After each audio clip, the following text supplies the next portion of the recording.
Syllabus நம்மளுக்கு மேஜரா பாத்தீங்கன்னா 11th and 12th CBSE and state board சிலபஸை பேஸ் பண்ணி தாங்க இருக்கும். அந்த 500 மார்க்ஸ்ல கிட்டத்தட்ட நீங்க வந்து ஒரு 330 to 350 மார்க் கிட்ட ஸ்கோர் பண்ணாதான் உங்களுக்கு வந்து அரௌண்ட் 10,000 ரேங்க். முக்கியமான ப்ராப்ளம் என்னன்னா அவங்க ஜேஇ அளவுக்கு என்ன பண்ணிக்கிறாங்கன்னா ரொம்ப காம்ப்ளிகேட் பண்ணிக்கிறாங்க. 330ல இருந்து 350 மார்க்ஸ் நீங்க ஸ்கோர் பண்ணணும்னா ஓவராலா இருக்க 125 क्वेश्चंसல அரௌண்ட் 85 to 90 क्वेश्चंसக்கு நீங்க கரெக்ட் ஆன்சர் கொடுத்திருக்கணும். எல்லாருக்கும் ஒரு நல்ல காலேஜில் சேரணும்னு ரொம்பவே ட்ரீம் இருக்குங்க. அதுவும் விஐடி மாதிரி ஒரு ரெப்யூட்டட் காலேஜ் கிடைச்சா எப்படி இருக்கும்? அருமையாக கட்டிக்கிறான்ப்பா. ஸோ அப்போ அந்த மாதிரி விஐடி மாதிரி இருக்க ரெப்யூட்டட் காலேஜில் சேரணும்னா நம்மளுக்கு என்ட்ரன்ஸ் எக்ஸாம்ஸ் இருக்கும். இப்போ இந்த விஐடிக்கு என்ன என்ட்ரன்ஸ் எக்ஸாம் இருக்குன்னு பார்த்தீங்கன்னா VIT triple. What is VIT ட்ரிபிள்ங்க? அது தெரிஞ்சுக்கிறதுக்கு முன்னாடி நம்ம ஃபர்ஸ்ட் ஆஃப் ஆல் விஐடி எத்தனை கேம்பஸ் இருக்குன்னு தெரிஞ்சுக்கணும் இல்லைங்களா? எல்லாருக்குமே தெரியும் விஐடி வெள்ளூர் அதுதான் மெயின் கேம்பஸ்ன்னு சொல்லிட்டு. அது இல்லாமல் விஐடி சென்னை கேம்பஸ் இருக்கு, விஐடி ஆந்திர பிரதேஷ் கேம்பஸ் இருக்கு, விஐடி போபால் கேம்பஸ் இருக்கு. இப்போ இந்த எல்லா கேம்பஸ்க்கும் நம்ம இன்ஜினியரிங் ஜாயின் பண்ணணும்னா அதுக்கு ஒரே ஒரு கேட்வே என்னன்னா விஐடி ட்ரிபிள். இந்த வீடியோவில் நம்ம என்ன பார்க்க போகிறோம் அப்படின்னு சொல்லிட்டு பார்த்தீங்கன்னா இந்த விஐடி ட்ரிபிள் எக்ஸாம்ஸோட மார்க் அலோகேஷன் எப்படி, சிலபஸ் எப்படி, தென் இந்த எக்ஸாமை நீங்கள் அட்டன் பண்ணுறது மூலமாக அது உங்களுடைய அட்மிஷனுக்கு எந்த அளவுக்கு ஹெல்ப் பண்ணும். இதில் டிஃப்ரெண்ட் கேட்டகரிஸ் இருக்குங்க. உங்களோட ரேங்கிங்கை பொறுத்த வரைக்கும் கேட்டகரி 1, கேட்டகரி 2, கேட்டகரி 3 இந்த மாதிரி டிஃப்ரெண்ட் கேட்டகரிஸ் இருக்குது. இந்த டிஃப்ரெண்ட் கேட்டகரிஸ் வந்து உங்களுக்கு எந்த வகையில் ஹெல்ப் பண்ணுன்னா எந்த கேம்பஸை செலக்ட் பண்ணுறது. லைக் விஐடியை பொறுத்த வரைக்கும் வெள்ளூர் கேம்பஸ் தான் எல்லாமே ப்ரிஃபர் பண்ணுவாங்க. அப்போ அந்த விஐடி வெள்ளூர் கேம்பஸுக்கு நீங்கள் போனோம்னா என்ன கேட்டகரியில் என்ன ரேங்கிங்கில் வரணும்.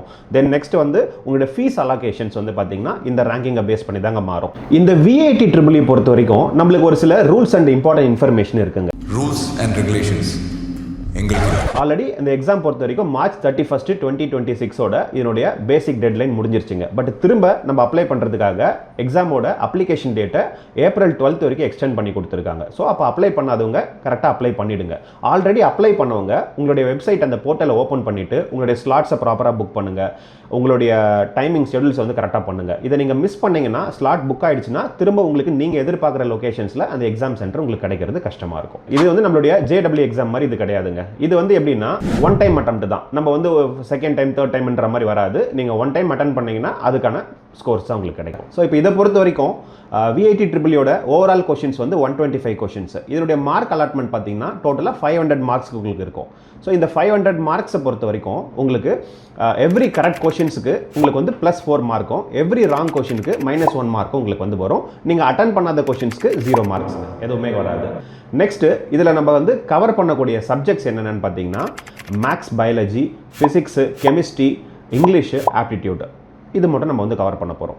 இந்த 125 கொஷின்ஸுமே எம்சிக்யூ கம்ப்யூட்டர் பேஸ்டு எக்ஸாம் தான். உங்களுக்கு விஐடியில் நீங்கள் வந்து குறிப்பிட்ட ஷெடியூல்ஸில் போயிட்டு எக்ஸாம் அட்டன் பண்ணுற மாதிரி இருக்கும் ஆன்லைனில்.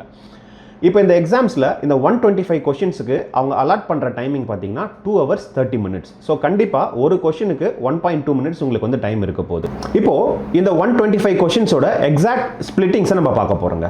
ஸோ இதை பொறுத்த வரைக்கும் மேக்ஸ் அண்ட் பயாலஜி கொஷின்ஸ் வந்து ஒரு 40 கொஷின்ஸ் நம்மளுக்கு கவர் ஆகும். அதே மாதிரி physics and chemistry each 35 questions நம்மளுக்கு வந்து கவர் ஆகும். இதில் ஆப்டிடியூட் பொறுத்த வரைக்கும் ஒரு 10 கொஷின்ஸ் கவர் ஆகும். இங்கிலீஷ் பொறுத்த வரைக்கும் பார்த்தீங்கன்னா ஒரு 5 கொஷின்ஸ் நம்மளுக்கு வந்து கவர் ஆகும். இந்த எக்ஸாமோட சிலபஸ் நம்மளுக்கு மேஜராக பார்த்தீங்கன்னா 11th and 12th CBSE and state board சிலபஸை பேஸ் பண்ணி தாங்க இருக்க போகுது.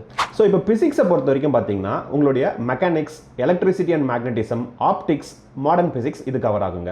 கெமிஸ்ட்ரியை பொறுத்த வரைக்கும் பார்த்தீங்கன்னா ஆர்கானிக் கெமிஸ்ட்ரி மேஜராக நம்மளுக்கு நிறைய கொஷின்ஸ் வர போகிறது ஆர்கானிக் கெமிஸ்ட்ரியில் இருந்துங்க. அதே மாதிரி இன்ஆர்கானிக் கெமிஸ்ட்ரி, பிசிக்கல் கெமிஸ்ட்ரி நம்மளுக்கு கவர் ஆகும். மேக்ஸை பொறுத்த வரைக்கும் அல்ஜிப்ரா, கால்குலஸ், தென் வந்து ட்ரிக்னாமெட்ரி, ப்ராபபிலிட்டி இது எல்லாமே நம்மளுக்கு வந்து கவர் ஆகுங்க. ஆப்டிடியூடை பொறுத்த வரைக்கும் லாஜிக்கல் ரீசனிங் இருக்குது, டேட்டா இன்டர்பிரேஷன் நம்மளுக்கு வந்து கவர் ஆகுங்க. இங்கிலீஷ் பொறுத்த வரைக்கும் நம்மளுடைய பேசிக் கிராமரும் ஷார்ட் காம்ப்ரன்சேஷனும் நம்மளுக்கு வந்து கவர் ஆகும். ஸோ நெக்ஸ்ட் டார்கெட் ஸ்கோர் ஸ்ட்ராட்டஜிங்க. அதாவது ஓவராலாக 500 மார்க்ஸ் பற்றி நம்ம சொல்லியிருந்தோம் இல்லையா? அந்த 500 மார்க்ஸில் கிட்டத்தட்ட நீங்கள் வந்து ஒரு 330 to 350 மார்க் கிட்ட ஸ்கோர் பண்ணாதான் உங்களுக்கு வந்து அரௌண்ட் 10,000 ரேங்க்குள்ளே வரும். ப்ளஸ் இந்த வேலூரோட மெயின் கேம்பஸில் நீங்கள் நினைக்கிற மாதிரியான கம்ப்யூட்டர் சயின்ஸ், ஐடி, ஏஐ இது ரிலேட்டடான கோர்ஸை செலக்ட் பண்ணுறதுக்கு ரொம்பவே ஹெல்ப்ஃபுல்லாக இருக்குங்க. இந்த ரேங்கிங் இன்க்ரீஸ் ஆக உங்களுடைய மெயின் கேம்பஸ் மிஸ் ஆகும். ப்ளஸ் நீங்கள் எதிர்பார்க்குற கோர்சஸ் மிஸ் ஆகிறதுக்கான நிறையவே சான்சஸ் இருக்குங்க. ஸோ அப்போ நீங்கள் 330லேருந்து 350 மார்க்ஸ் நீங்கள் ஸ்கோர் பண்ணணும்னா ஓவராலாக இருக்க 125 கொஷின்ஸில் அரௌண்ட் 85 to 90 கொஷின்ஸுக்கு நீங்கள் கரெக்ட் ஆன்சர் கொடுத்துருக்கணும். அப்போ தான் உங்களுடைய இந்த நெகட்டிவ் மார்க்லாம் பேலன்ஸ் ஆகி நீங்கள் எக்ஸ்பெக்ட் பண்ண இந்த ஸ்கோரை உங்களால் அச்சீவ் பண்ண முடியும். நெக்ஸ்ட் நம்ம என்ன பார்க்க போகிறோம்னா இந்த ஸ்டூடெண்ட்ஸ் இந்த எக்ஸாம் அட்டன் பண்ணும்போது பண்ற மிகப்பெரிய மிஸ்டேக்ஸ்ங்க. இந்த மிஸ்டேக்ஸ்னால தாங்க நிறைய பேருக்கு வந்து அந்த ரேங்கிங் வைஸ் வந்து ரொம்ப அஃபெக்ட் பண்ணுது. அதுல முக்கியமான ப்ராப்ளம் என்னன்னா அவங்க JEE அளவுக்கு என்ன பண்ணிக்கிறாங்கன்னா ரொம்ப காம்ப்ளிகேட் பண்ணிக்கிறாங்க. அதாவது ஒரு கொஸ்டினுக்கு நான் முன்னாடி சொன்ன மாதிரி 1.2 மினிட்ஸ் நம்மளுக்கு அலோகேட் ஆயிருக்குங்க. ஏன்னா 2.5 hours போது 125 கொஸ்டின்ஸ்க்கு அரௌண்ட் 1.2 மினிட்ஸ் வந்து ஆவரேஜா நம்மளுக்கு கிடைக்கும். பட் அவங்க என்ன பண்ணுவாங்கன்னா ஒரு சில கொஸ்டின்ஸ்க்கு 5 மினிட்ஸ்க்கு மேல எடுத்து சால்வ் பண்ண ஆரம்பிப்பாங்க. ஸோ இந்த டைம்ல உங்களுக்கு என்ன ஆகுனா நிறைய ஈஸியான கொஸ்டின்ஸை நீங்க வந்து மிஸ் அவுட் பண்றதுக்கு நிறைய சான்சஸ் இருக்கு. லாஸ்ட் 5 மினிட்ஸ்ல என்ன பண்ணுவீங்கன்னா 20 கொஸ்டின்ஸ்க்கு மேல நீங்க ரேண்டமா கிளிக் பண்ணும்போது உங்களுடைய அந்த நெகட்டிவ் மார்க்கிங் வந்து வரதுக்கு சான்சஸ் நிறைய இருக்குங்க. ப்ராபபிலிட்டியில் நிறைய மிஸ்டேக் ஆகிறதுக்கு நிறைய சான்சஸ் இருக்குங்க. அப்போ என்ன பண்ணலாம் அப்படின்னு சொல்லி பார்த்தீங்கன்னா எக்ஸாம்ஸை பொறுத்த வரைக்கும் நீங்க வந்து ஒரு கொஸ்டின் ரொம்ப டிஃபிகல்ட்டா இருக்கு அப்படின்ற கேசஸ்ல அதுக்கு ஸ்கிப் பண்ணிட்டு நீங்க நெக்ஸ்ட் கொஸ்டினுக்கு போயிட்டு அதுக்கான ஆன்சர்ஸ் கொடுக்கிறது கண்டிப்பா ஹெல்ப்ஃபுல்லா இருக்குங்க. அண்ட் இதுல ஸ்டூடெண்ட்ஸ் முக்கியமா பண்ற ப்ராப்ளம்ஸ் என்ன, முக்கியமா பண்ற மிஸ்டேக்ஸ் என்ன அப்படின்னு சொல்லி பார்த்தீங்கன்னா ஒன்லி மெயின் சப்ஜெக்ட்ல மட்டுமே ஃபோக்கஸ் பண்றதுங்க. கெமிஸ்ட்ரி, பிசிக்ஸ், பயாலஜி இந்த மாதிரி மெயின் சப்ஜெக்ட்ல மட்டுமே ஃபோக்கஸ் பண்ணிட்டு சிம்பிளா இருக்கிற இங்கிலீஷ் அண்ட் ஆப்டிடியூட்ல நிறைய மிஸ் பண்ணிடுறாங்க. எல்லாரும் வந்துட்டாங்கல்ல? எல்லாரும் இருக்காங்க. என்னங்க சின்ராசு என்ற குடும்பத்துல எல்லாரும் வந்தாச்சு, சீக்கிரம் எடு. அப்போ இதை நீங்க ஃபோக்கஸ் பண்றது மூலமா ஈஸியா உங்களால அந்த பேஸ் 60 மார்க்ஸ் ஸ்கோர் பண்ண முடியும். இங்கிலீஷ் அண்ட் ஆப்டிடியூட் நீங்க நல்லா வந்து ஃபோக்கஸ் பண்ணிட்டு பிளஸ் உங்களுடைய அந்த மெயின் சப்ஜெக்ட்ல கான்சென்ட்ரேட் பண்ணும்போது அந்த ஈஸி கொஸ்டின்ஸை ஃபர்ஸ்ட் டார்கெட் பண்ணுங்க. அந்த ஈஸி கொஸ்டின்ஸ் மூலமா உங்களுக்கு பேசிக்கா ஒரு 60 மார்க்ஸ் ஸ்கோர் பண்ணி உங்களோட சேஃப் ஸ்கோரை நீங்க வந்து என்ஷூர் பண்ணிக்கலாங்க. ஸோ இந்த VIT எக்ஸாம் நம்மளுடைய JEE எக்ஸாம் மாதிரி அவ்வளோ டிஃபிகல்ட்டா இருக்குமான்னு கேட்டா கண்டிப்பா கிடையாது. டிஃபிகல்ட்டா இருக்கும் தான், பட் அந்த அளவுக்கு டிஃபிகல்ட்டா இருக்குமான்னு கேட்டா கண்டிப்பா கிடையாதுங்க. இதுல நீங்க வெறும் நல்ல எக்ஸாமுக்கு ஃபுல் ஃபிளட்ஜா ப்ரிப்பேர் பண்ணா மட்டும் பாஸ் ஆயிடலாமான்னு கேட்டா கண்டிப்பா கிடையாது. இதுல நீங்க முக்கியமா பார்க்க வேண்டியது உங்களோட நாலேஜ் மட்டும் கிடையாது, உங்க நாலேஜோட சேர்ந்து நீங்க பிராக்டிஸ் பண்ற டைம் ரொம்ப இம்பார்ட்டன்ட்ங்க. அதாவது குறிப்பிட்ட டைம்ல உங்களால அந்த மொத்த 125 கொஸ்டின்ஸையும் கரெக்டா அட்டெண்ட் பண்ணணும். அதுதான் ரொம்ப இம்பார்ட்டன்ட். ஏன்னா நீங்க தப்பு பண்ற ஒரு கொஸ்டினுக்கும் நெகட்டிவ் பாயிண்ட் இருக்குன்னு சொல்லிட்டு நான் முன்னாடியே சொல்லியிருந்தேன் இல்லையா? ஸோ இது ரொம்ப இம்பார்ட்டன்ட். டிஃபிகல்ட்டாவே இருந்தாலும் உங்களுடைய நாலேஜ் பிளஸ் உங்களுடைய டைமிங்கை நீங்க ப்ராப்பரா மெயின்டைன் பண்ண மூலமா உங்களால இந்த எக்ஸாம் ஈஸியா கிராக் பண்ண முடியும். ஃபைனலி இந்த VIT பொறுத்த வரைக்கும் நீங்க எவ்வளவு படிச்சிருக்கீங்கன்றது ரொம்ப இம்பார்ட்டன்ட் கிடையாது. இதுல நீங்க அந்த எக்ஸாமை எந்த அளவுக்கு டாக்டிக்கலா அட்டெண்ட் பண்றீங்க, லீஸ்ட் மிஸ்டேக்ஸ் வந்து நீங்க வந்து எப்படி பண்றீங்க அப்படின்றது தாங்க ரொம்ப இம்பார்ட்டன்ட்டான ஃபேக்டருங்க.